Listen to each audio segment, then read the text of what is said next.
thought about, okay, what am I going to say? And I thought, well, I'll write all that out, but I really can't do that. And if all of you know me, I can talk for hours without a script. But I just wanted to say a few things just kind of from my heart. And the first thing is, I'm overwhelmed that all of you came here on a night like tonight. And thank God it snowed, because otherwise the fire marshal would have been here. So that's probably a pretty good thing. Some people said, maybe you shouldn't do this kickoff in a bar. And I kind of, and I'm not going to say who said it. It was Lisa. Actually, she said it's a good idea to do it in a bar, but other people said maybe not a good idea. And I thought about it, and I thought about it, and I actually did a little research, and I thought, well, wait a minute.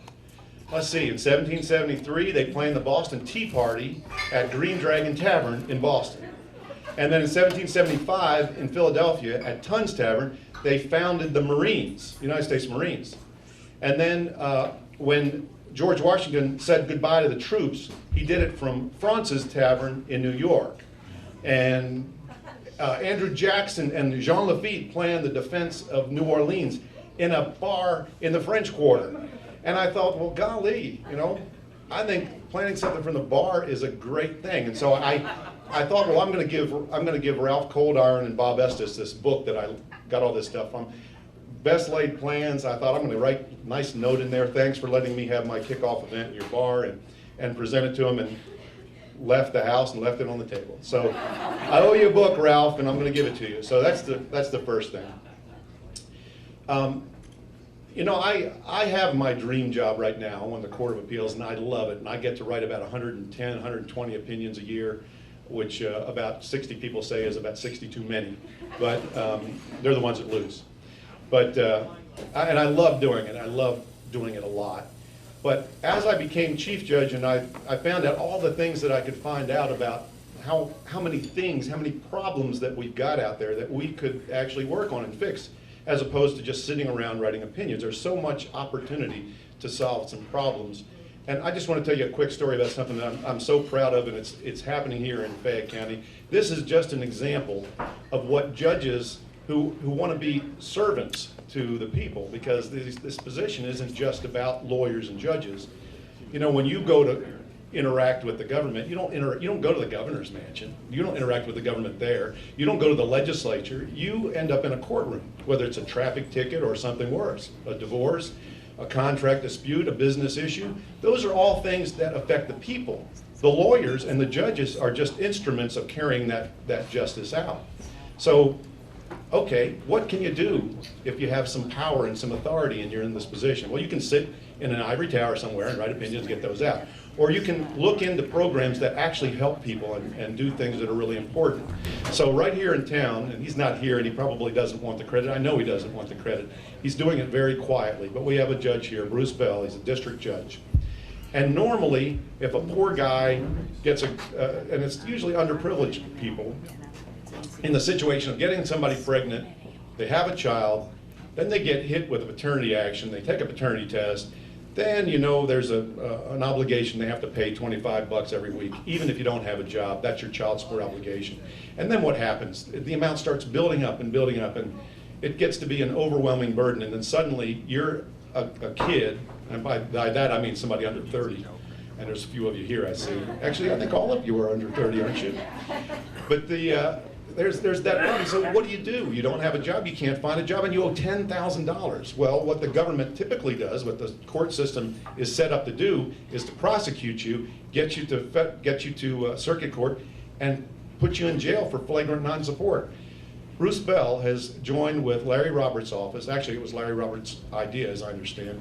Got with his office, got a volunteer from the DPA, got a volunteer from the Cabinet for Families and Children, and got volunteers from an organization called Jubilee Jobs. They all come together, and every other Tuesday, these fellas who normally would be thrown in jail by going to the circuit court, the next level up from district, they'd end up going to jail. Instead, they come into court every 2 weeks and they make these payments. And it's really a great thing. And I went to this court and I talked to a lot of these fellas and said, tell me about what you think about this program. Well, they loved it. Why? First reason? Because I'm not going to jail.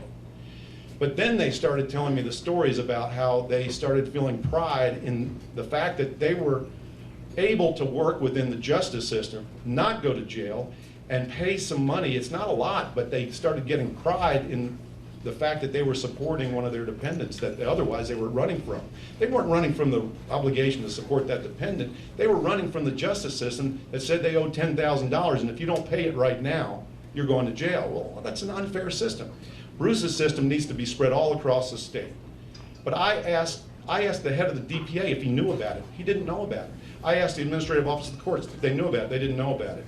So I think that I'm the best candidate for this job because I have got this servant's heart. And I don't know how to control it anymore, so I quit. My mother-in-law would say, don't hide that light under a bushel. So I'm not. I want to help. I want to be a servant. And that's what you have to be when you're a justice of the Supreme Court. I can do it where I am, but you know what? The Court of Appeals, there's some lawyers out here. Nobody knows the Court of Appeals exists. I call us the workhorses, and the Supreme Court's kind of the show horses, but I'd like to be up on the Supreme Court because from that place, so much more can be done. We can move these programs and other programs like it. That's just one of a dozen examples.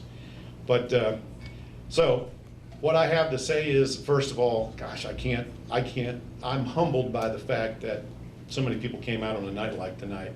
And I want to say, can I get you all to applaud my nephews Jordan and Marshall for the music they provided. I told him I was going to pay him. I'm lying. So I will buy him a beer though. They're really good kids. They play great music, and you guys know I'm in a band, kind of an unusual judge, but it's how I kind of release. So I don't know if it means that, hey, that's the reason I want to vote for you. I don't think that should be the reason you should vote for me. I think you should vote for me because this is a servant's responsibility, being a justice at Supreme Court. And I'm a servant. I've always been a servant. And I go the extra mile, and I always will, because I don't know how to do anything else.